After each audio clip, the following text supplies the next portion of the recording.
Hi there, it's Sam from Pootles.co.uk. Thank you very much for joining me today, and thank you for joining me in SpringWatch. We are on number 7 of 14 video projects coming out to you back to back every day for 2 weeks, all focusing on the spring summer catalogue and celebration brochure. And of course this year I've got a little giveaway. I'm doing a giveaway every single day for all 14 days. Today's giveaway are the Rainbow Builder framelits, which I'm using for here. And there are 2 ways to enter. First way, you can leave a comment here on YouTube or over on my blog. So there's no purchase necessary and you can be entered in with 1 chance to win. Or you can place an order and I can take orders in 5 countries and you will get 5 entries into the draw. The countries are the UK, Austria, France, Germany and the Netherlands, and I can only send the product to there. Because of my demonstrator agreement, I can't send any product outside my 5 countries. So I can send to those 5 countries. If you're a randomly drawn winner from a different country, I will send you something handmade. And this is today's project. This is a lovely little box. It's the 2468 box that has been designed to hold a Yankee Candle votive, or you can leave it with sealed sides and you can fill it with treats and goodies and all sorts. Now, if you didn't know, I'm a bit of a fan of the Yankee Candle, and this is their spring collection this year. And in here is one called Rainbow Cookie. I've got a jar version of it handy because you can't see it in there, but it's called Rainbow Cookie. How cute, and that's why I've got a rainbow on there. Then there's 3 others: Calm and Quiet Place, Sweet Nothings and Sun-Drenched Apricot Rose, and they're divine. So I've made a box for the Rainbow Cookie, and I'm going to make one for Apricot Rose, and it's just, the smell is so strong. So let me show you how to make it. You need a piece of paper that's 8.5 by 6 inches, which in metric is 21 by 15 centimetres. So as you can see, I've got the sort of apricot colour from the Sweet Soiree paper, just lovely, it matches perfectly. And we're going to start on the short side first. So score it at 1 3/4, 4 1/2, and then turn it over and score it at 5 1/2. So let me tell you in metric, that is 4 11, turn it over and at 14, and then turn it round so you've got this short score line at the top, and score it every 2 inches at 2 4 6 and 8, which in metric is 5 10 15 and 20. And then where we've got this short line, score it at 1 and 5 inches, just down to that first score line. So that's 2.5 and 12. 2.5 and 12.5 centimetres, just down to that first score line, which I'm hoping you can't see at all. Might be able to see it a little bit better there. So just down to the first score line. Okay. Thump the tripod as you're moving your scoring tool out of the way and grab a ruler. And where I've got these lines that I've drawn down, I'm going to connect it from there to there in a triangle because I want to create this shape here. So I can't see either. I can't see, you can't see. Oh. Gotta love a gorgeously patterned paper. Not when you're trying to film a demonstrator, however. Okay, so let me see which side. You might be able to see it just there. There is a triangle line. You'll see it when we come to build it. Okay, so let's start burnishing these score lines. Love this paper, it's so pretty. And this side it's a speciality paper, so it's got the silver foiling on it. Actually, I'm using the wrong side round because I wanted this gorgeous peachy colour. And I wanted that to be dominant because I wanted to match the candle.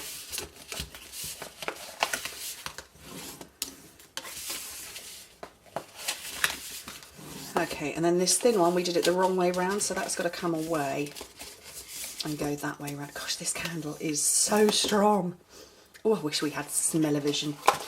Okay, that's the top of the box where we've got this little panel here, and this is the bottom. So on the right hand side we've got a thin bit, which is where I'm going to put my glue. So get rid of the thin part at the bottom and then cut up the other score lines. Oh, that'll be fennel outside the door. I did have her in the office with me just now. She tends not to parade all over the desk and she usually goes off to sleep. But I have a new photo light cube and she went and sat in it. And I thought, no, you need to evict the kitty. Right, so I've got holes all the way around my box and I want to show you how to put them in.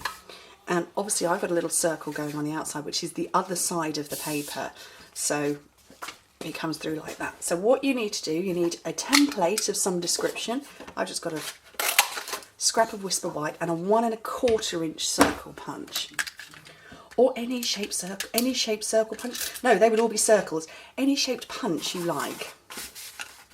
And position it where you want it to go on one of the panels. So that's one of my panels there.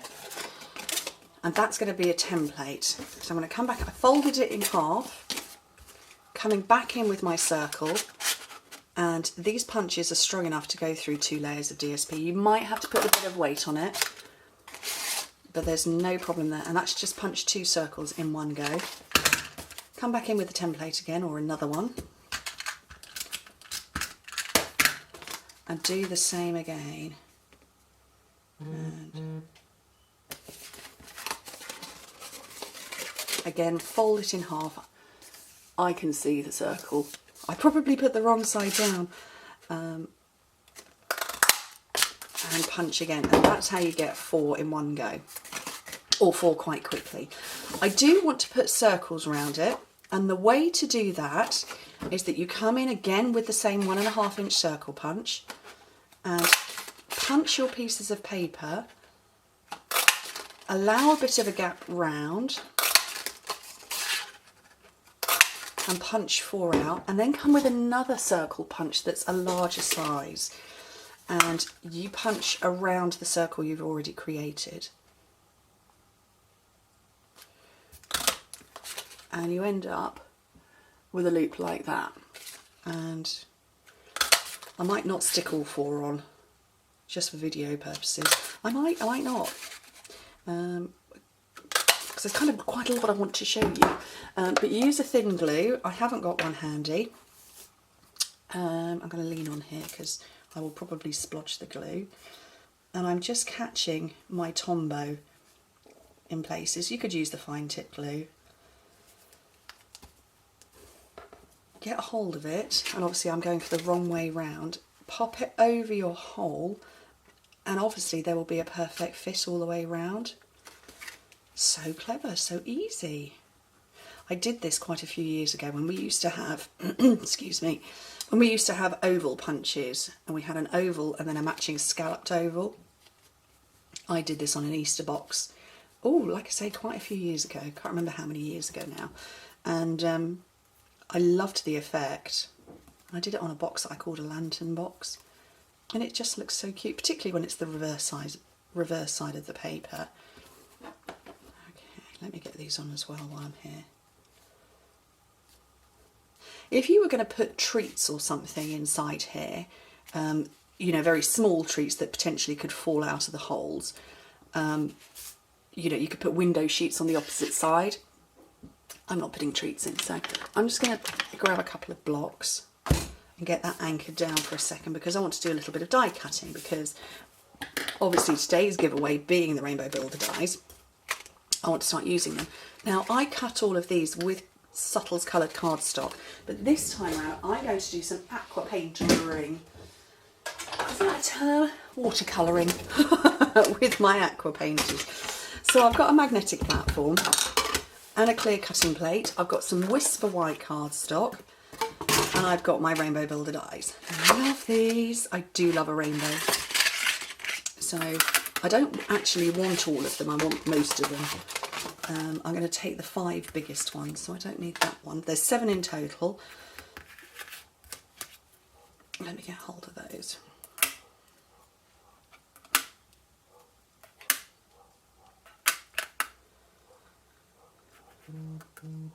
There we go, so they're on there. And where's my other cutting board? This one over the top. Grab my big shot. Oh, a bit wibbly on my desk. and just run it through. Now, Whisper White requires a little bit of extra pressure, so I tend to go through one direction and then bring it back again. But hopefully they should all be cut out fine. So there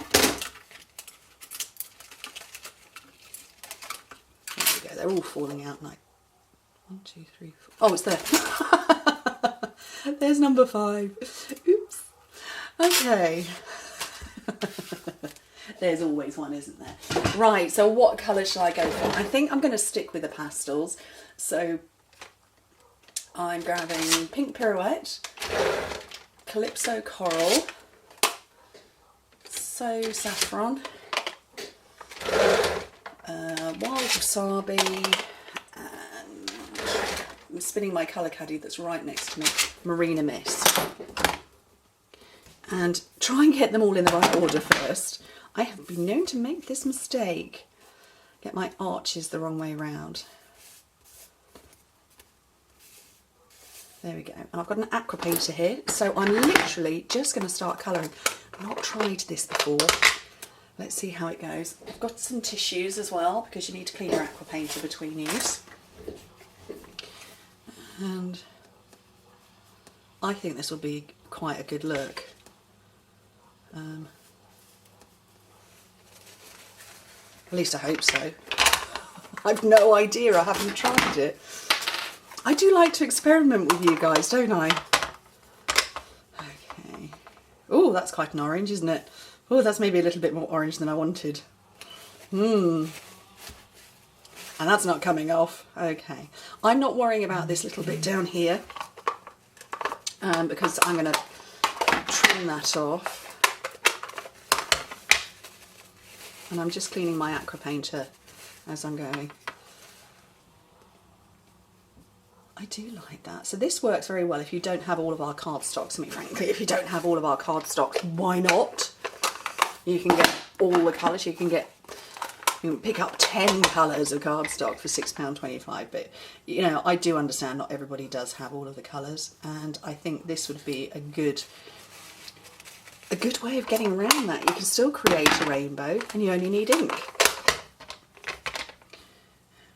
Last one. I'm sorry, one of my neighbours has decided he's going to do some, well, I don't really know what he's doing actually, to be honest. I can hear a chainsaw. But I really don't know what else he's doing. Okay, so more stuff to dry. Let's leave that over there. Let them dry. This should hopefully be fine now and I can actually put it all together. I've got floppy sleeves on my jumper today. Right.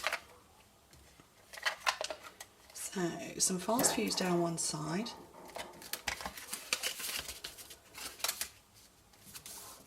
And that's going to be the back of the box. So fold in 2 sides and the back.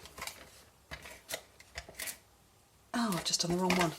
Oh, that's the back of the box. I've got a seam there. Right, let's try that again. Okay, sides in, back of the box, here's the front. Make sure you check where your triangular lines are that you've created, because otherwise you do like me. There we go. So that's them coming in, so that's why it's the front of the box and that bit there. Now this candle, as I said before, the box was made for the candle, but with Shrinkle Crinkle Ready Shredding, it would be loose. If I put it in like that, it would flop about, which is fine if that's the look you want. But I wanted to make this a versatile box. So I've got my Ready Shredder. You've seen how many times I've used it in my videos, and I still don't seem to be getting any less. Haven't used any of the white yet, which is kind of a creamy colour. So I'm looking to see where the opening is. There it is. And we'll have a bit of that in there. And you don't need much at all. You really, really don't need much at all. So a little bit in there, and I'm going to push it down with the candle and make sure I get the name facing out. Sun-drenched apricot. Oh, sounds lovely, doesn't it? Oh, I bet they would taste nice. They certainly smell nice. And to pinch it close, then I've got from the mini Picture Perfect binder clips. So I've got one of the silver ones. And I've chosen to use this rather than one of our other binder clips because it is silvery on that part there. Do that. Oh, you know what? I forgot to die cut a... Oh, I forgot to die cut a cloud. Let's go do that. Be right back. When I can find all my cutting plates and stuff. I need one of them because, you know, I need to hide bits. Yeah, let me do my cloud.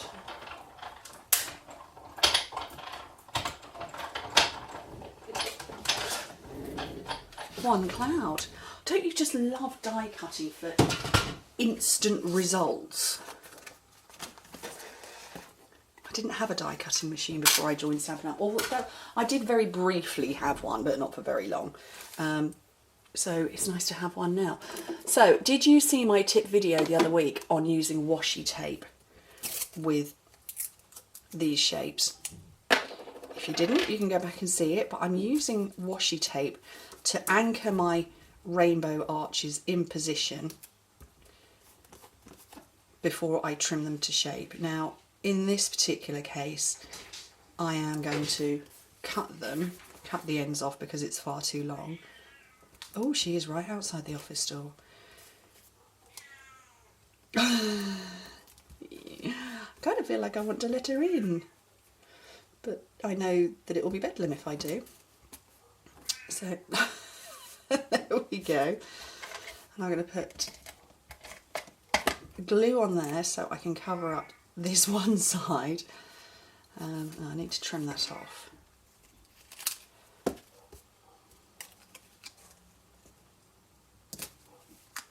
On there, and I'm getting an idea of how long I want it to be, so I think we'll try that one. It's a bit long.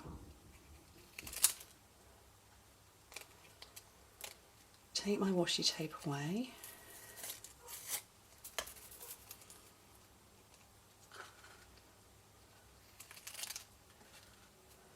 That's a bit better, isn't it?